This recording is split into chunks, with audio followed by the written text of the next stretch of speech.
In 1945, a strong man called Choi is faced by many enemies. It seems that he is part of a large martial arts tournament and wishes to become the best fighter. He fights his first opponent and knocks him down in one move. We then go back into the past. It's the year 1939 and the story begins in Seoul. Choi is a fighter and is fighting against an opponent. But their fight is interrupted when a plane flies over them. Choi has long dreamed about being a fighter pilot, and since the war has started, he always wanted to go and fly planes. Soon after that, Choi decides to make a big move and he hides on a giant cruise ship. He hides in the luggage levels and has to beat up one of the crew members. His goal is to reach Japan and join the military so that he can finally fly planes. Choi finds an army uniform, and when the ship finally reaches its destination, he goes to the city. He escapes as he is afraid of getting caught, but he runs into a man with a long coat. This man almost immediately recognizes that Choi isn't from around here, and he introduces himself as a detective and threatens Choi that he will go to prison. Choi is scared, and the man orders him to give all of his money and belongings. But Choi isn't really willing, and realizes that he has no choice. He hits the man in his groin, but the man yells something in perfect Korean. And it's soon revealed that this man was no detective, but a con man and a thief called Chun-bae. He is also from Korea just like him. Choi starts to beat Chun-bae, but he calls the police over, and they must run from the police. Chun-bae is very pleased with himself, but soon he gets confronted by some criminals as well. He then finds a hiding spot in a box that is placed on a giant truck. A woman tells him that he will be killed if the gangsters find him, and it is revealed that Choi is also hiding in the same truck, and the two manage to escape from their captors. They start talking about their lives and what brought them to this point. Choi admits that he wants to be a pilot and join the aviation school here in Japan. That is a ridiculous idea to Chun-bae, as his experience in Japan has been very difficult. Chun-bae admits that he has been living a pretty harsh life in Japan,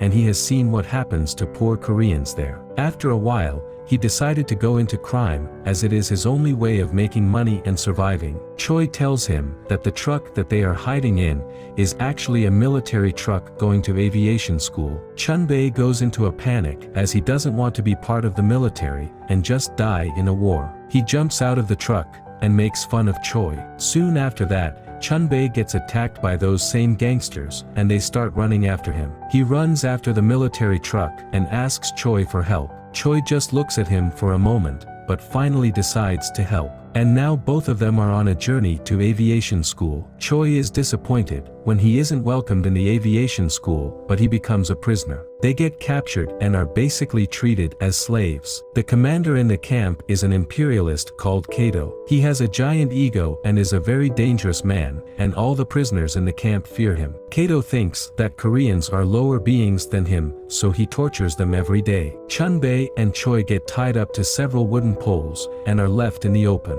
They stay that way for a while, and Choi regrets his decision to come here. After some time, there is a sudden aerial attack by the Americans. Their planes arrive and start bombing the entire camp, and many prisoners die as they are tied down. One prisoner right next to Chun-bae dies, so he starts to scream from being afraid. And soon enough, the entire base is almost destroyed. The attack stops, and that is when Commander Kato shows up with his men. They decide to release the Korean prisoners as they are not worthy of being here. Chun-bae is furious and starts to say many insults to Kato and his men. One of the soldiers attacks him, but Choi beats him up. Another soldier threatens Choi with a gun, but he isn't scared. Choi has had enough of this place, and he just wants to die. Commander Kato stops the soldier, as he wants to have some fun with Choi. Kato is very much amused with him and his spirit and wants to test him. He wants to fight Choi and wants to test his fighting style. Thinks that all Korean fighting styles are weak and not deserving. Choi wants to prove himself, so they begin their fight. At first, it seems like Choi is winning, and he even manages to get in a few hits. Kato seems injured for a while, but he then unleashes his attacks. Kato beats Choi and almost kills him. He totally humiliates him, but decides to spare his life. Kato and his men leave, and Choi is left lying down on the ground.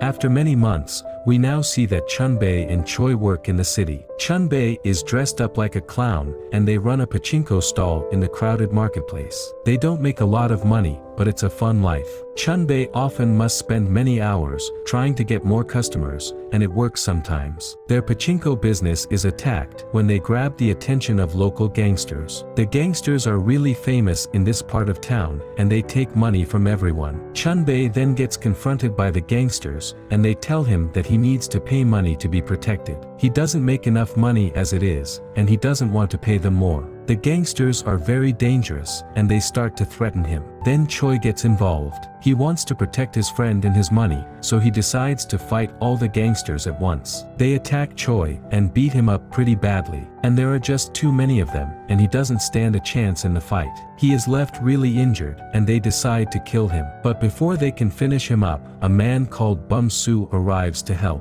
Bum Soo is a very famous fighter, and fights off the rest of the gangsters until they run away. It is revealed that he has been traveling all around the country and has immigrated from his small town all the way to Japan. Bum Soo then invites Choi to join him in the circus, where he and many Korean immigrants have found a safe place. The circus pays them good money, and they travel all around the country. Bum Soo has the main goal of helping other Koreans to build a normal life in Japan, so he helps many of them. And Choi is very interested in training in martial arts from Bum Soo. At first, Bum Soo refuses to help him, but Choi is very determined, and after some time he manages to convince Bum Soo to train him, and Choi doesn't want to lose any more fights. In the meantime, Choi starts to work as a rickshaw driver, and he trains in his spare time. He also manages to use his fighting skills when it's time to defend some Japanese women who are attacked by American soldiers. Choi gets involved, and he stops the men from harassing the poor women, and he then becomes a bit popular in his small community as a hero. Many people don't know that he is from Korea, as they would probably judge him. One of the women he saved is called Yoko, and she is very kind. The two start to spend a lot of time together, and even become romantically involved. After some time, tragedy strikes the community. Local gangsters arrive, and they kill Bum Soo without mercy.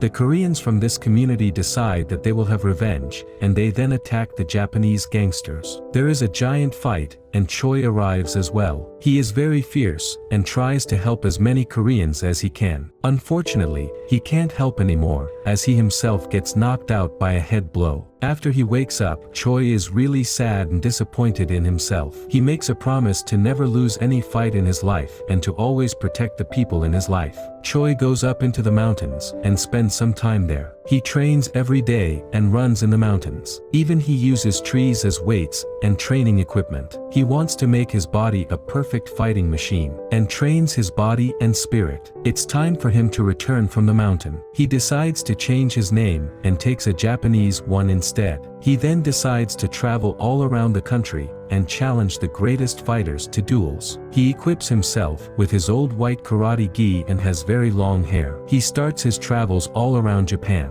and after some time he reaches a dojo, a school for training in various arts of self-defense. There, he challenges all the members of the school, and beats them without any problems. All the fighters are often defeated in a single move by him. Soon the entire country hears rumors about him.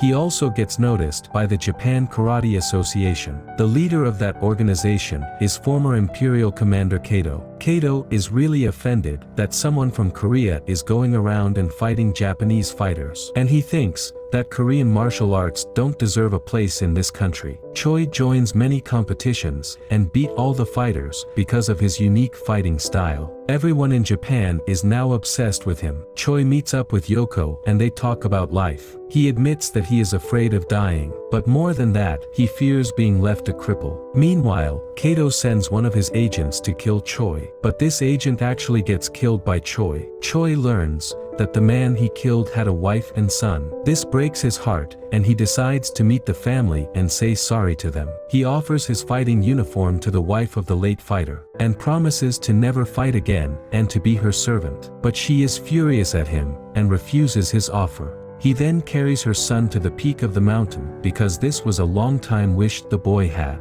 And after this action, the woman starts to respect him. The wife then tells Choi to take back his uniform and become the greatest fighter in Japan. Choi goes back to the city, and there he finds out that the organization wants him to fight Kato. He then once more wears his white gi and goes to face off against Kato. This is now the same scene from the start of the story. We see Choi join the tournament, and he fights every single fighter that Kato has. He beats everyone, and it is time to face Kato. They begin their fight, and Kato gets injured. Choi delivers the final blow, but doesn't hit Kato, and decides to spare his life instead. Kato then admits his defeat, and Choi's style of fighting. Thanks for watching, take care, and see you in the next video. Big dog status, I'm a big dog vet.